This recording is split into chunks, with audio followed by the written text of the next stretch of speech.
Nabi Hud, kemamuran berakhir petaka. Kaum Ad adalah kaum yang hidup di daerah bernama Akaf, sebuah wilayah yang terletak antara Oman dan Hadramaut. Kaum Ad memiliki postur tubuh yang besar dan kuat, serta pekerja keras. Mereka hidup dengan cara berkebun dan beternak. Kebun-kebun kaum Ad tumbuh subur, sehingga menjadikan kehidupan mereka sejahtera. Namun, kaum Ad menyembah patung berhala, yaitu Sat, Samud, dan Hera. Mereka juga tidak mempercayai adanya kehidupan setelah kematian. Kehidupan itu tidak lain hanyalah kehidupan kita di dunia ini. Di sanalah kita mati dan hidup, dan tidak akan dibangkitkan lagi. Surah Al-Mu'minun ayat 37. Allah kemudian mengutus Nabi Hud, seseorang dari golongan mereka yang merupakan keturunan Nabi Nuh melalui Sam bin Nuh, untuk menyeru kaumnya agar meninggalkan berhala dan kembali menyembah Allah. Dan kepada kaum Ad, kami utus saudara mereka, Hud. Dia berkata, "Wahai kaumku, sembahlah Allah, tidak ada Tuhan bagimu selain Dia. Selama ini, kamu hanyalah mengada-ada. Wahai kaumku, aku tidak meminta imbalan kepadamu atas seruanku ini. Imbalanku hanyalah dari Allah yang telah menciptakanku. Tidakkah kamu mengerti?" Surah Hud 50-51. Namun bukannya mengikuti seruan Nabi Hud, kaum Ad malah memperolok dan menertawakannya. Dia tidak lain hanyalah seorang laki-laki yang mengada-adakan kebohongan terhadap Allah, dan kita tidak akan mempercayainya. Nabi Hud terus mendakwahi kaum Ad. Ia juga mengingatkan akan azab Allah yang telah menimpa para kaum terdahulu. Kaum Ad menolak meninggalkan berhala sebagai sembahan. Mereka beralasan bahwa menyembah berhala adalah tradisi yang diturunkan oleh para pendahulu mereka. Sudahlah, Hud. Tidak usah menasihati kami. Apapun yang kau katakan, kami tidak akan meninggalkan agama nenek moyang kami. Nabi Hud tak berputus asa. Namun hanya sedikit dari kaum Ad yang mau mendengarkan. Sebagian besar dari mereka tetap mendustakan. Mereka bahkan dengan sombongnya menantang Nabi Hud agar meminta Allah menurunkan azab bagi mereka.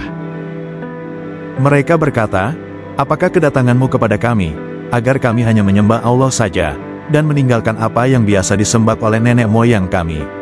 Maka buktikanlah ancamanmu kepada kami, jika kamu benar." Surah Al-A'raf 70.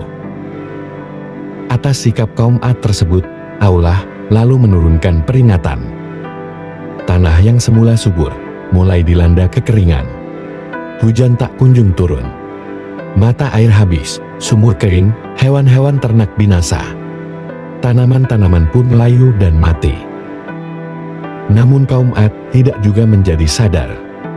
Mereka justru melakukan ritual meminta hujan kepada berhala. Nabi Hud kehabisan cara untuk menghadapi kaumnya, dan hanya bisa mengadu kepada Allah. Dia, Hud, berdoa, "Ya Tuhanku, tolonglah aku karena mereka mendustakan aku." Rupanya, pengaduan Nabi Hud itu dijawab oleh Allah. Dia, Allah, berfirman, "Tidak lama lagi mereka pasti akan menyesal."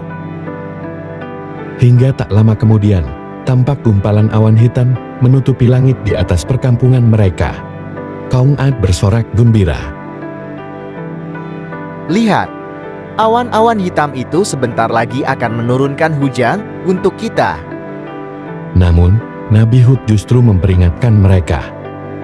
Awan hitam itu bukanlah awan rahmat, tetapi awan yang akan membawa kehancuran, sebagai pembalasan Allah yang telah kujanjikan, dan membuktikan kebenaran kata-kataku, yang selalu kalian sangkal. Nabi Hud mengajak kaumnya yang beriman untuk pergi meninggalkan kaum Ad yang ingkar. Ternyata yang dikatakan oleh Nabi Hud adalah suatu kebenaran. Tak lama bersilang, angin kencang bergulung-gulung disertai gemuruh petir dan kilat yang menyambar-nyambar. Sedangkan kaum Ad, mereka telah dibinasakan dengan angin topan yang sangat dingin.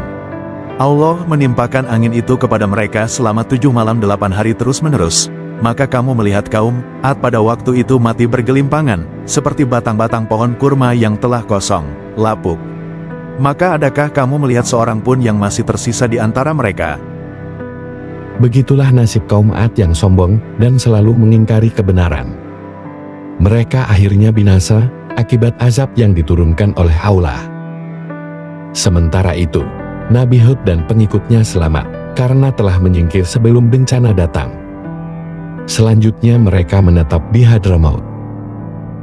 Kisah Nabi Hud dan kaum Ad mengajarkan bahwa kedurhakaan dan kesombongan akan membawa akibat buruk.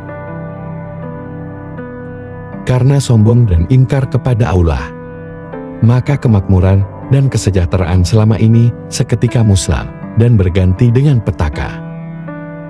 Kisah ini juga menjadi pengingat bahwa segala sesuatu yang kita miliki adalah titipan dari Allah dan tidak boleh membuat kita sombong. Kesombongan akan kekayaan, jabatan, dan kepandaian dapat membuat seseorang menjadi semena-mena terhadap orang lain. Padahal segala kenikmatan tersebut dapat diambil kembali oleh Allah sewaktu-waktu.